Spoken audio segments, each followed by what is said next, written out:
Hey guys, मेरा एक आप लोगों से क्वेश्चन है जो कि है कि क्यों अक्सर बोला जाता है कि जो बासी रोटी होती है वो फ्रेश रोटी से ज़्यादा बेनिफिशियल होती है। तो बासी रोटी फ्रेश रोटी से ज़्यादा बेनिफिशियल, पर ऐसा क्यों होता है? साइंस क्या है इसके पीछे? Let's start. सबसे पहला रीज़न आता है हमारा the formation of resistant starch. अब ये रेसिस्टेंट स्टार्च क्या है? ओवरनाइट हम लोग रोटी को छोड़ देते हैं और रोटी को छोड़ देने से जो उसकी स्टार्च मॉलिक्यूल्स है वो रेट्रोग्रेडेशन मीन्स कि इसमें क्या होता है कि जो स्टार्च के मॉलिक्यूल्स होते हैं वो एक रेसिस्टेंट स्टार्च में कन्वर्ट हो जाते हैं। अब ये रेसिस्टेंट स्टार्च एक फाइबर की तरह होता है जो कि बेसिकली हमें फाइबर की सारी बेनिफिट्स प्रोवाइड करता है। अब फाइबर हमें बेनिफिट्स क्यों प्रोवाइड करता है, कैसे प्रोवाइड करता है, इसकी एक अलग वीडियो बन जाएगी, बट अगर मैं शॉर्ट में बताऊं तो फाइबर यूजुअली क्या करता है, वो हमारे डाइजेशन को रोकता है। डाइजेशन को रोकता है किस लिए? क्योंकि इस हमारी बॉडी के पास वो एंजाइम्स नहीं होते जिससे कि ये जो फाइबर है वो डाइजेस्ट हो पाए। और सिमिलर केस रेसिस्टेंस स्टार्च जो कि एक फाइबर की तरीके से है। तो फाइबर क्या करता है, हमारे बॉडी में गट बैक्टीरिया होती है, मीन्स हमारे बॉडी में बैक्टीरिया होती है जो कि स्मॉल इंटेस्टाइन में प्रेजेंट होती है और इन बैक्टीरिया के पास एंजाइम्स होते हैं जो कि बोल सकते हैं कि फाइबर को डाइजेस्ट करते हैं। और ये जो बैक्टीरिया होते हैं बहुत अलग अलग बेनिफिट्स प्रोवाइड करते हैं और ये अलग अलग बेनिफिट्स प्रोवाइड करते हैं। तो ये बेसिकली वी कैन से कि ये गुड बैक्टीरिया है। That is the reason fibre in good bacteria को फीड करने में हेल्प करता है, क्योंकि इन्हें भी तो चाहिए लाइफ को हमेशा एनर्जी चाहिए रहने के लिए।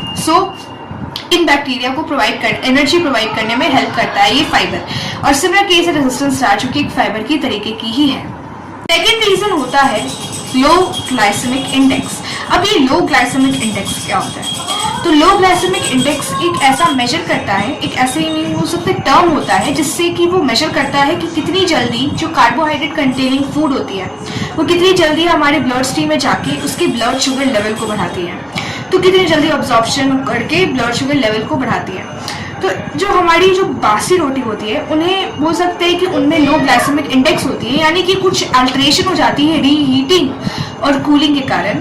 कूलिंग और रीहीटिंग के कारण उनमें कुछ अल्ट्रेशन के कार्बोहाइड्रेट्स और स्टार्च एक टाइप का ऐसा होता है जिसके अंदर बहुत सारे टाइप्स के कार्बोहाइड्रेट्स और बहुत सारे होते हैं monosaccharides and polysaccharides. So reheating और कूलिंग के कारण जो कार्बोहाइड्रेट्स में स्ट्रक्चर अल्टर होते हैं, जिसके कारण बोल सकते हो कि वो उनके शुगर को कन्वर्जन में स्लो डाउन करता है। मीन्स कि जिसके कारण कि बेसिकली अब्जॉर्प्शन जो होती है उनकी स्लो हो जाती है और एज अ रिजल्ट हमारी जो ब्लड शुगर लेवल होती है वो रेगुलेट होने लगती है।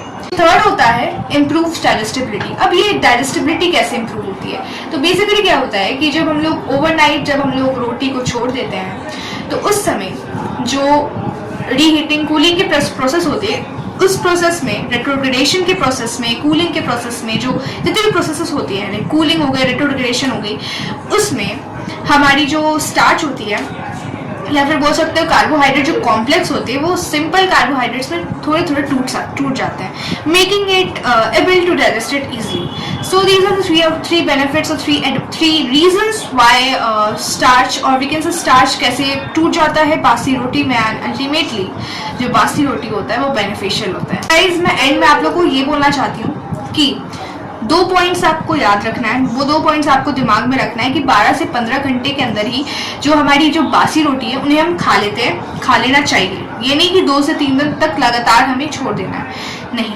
और दूसरा पॉइंट है कि हमें उसे एक ऐसी जगह पे छोड़ना चाहिए जो कि फंगाई बैक्टीरिया से थोड़ा दूर हो। बेसिकली ये होना चाहिए।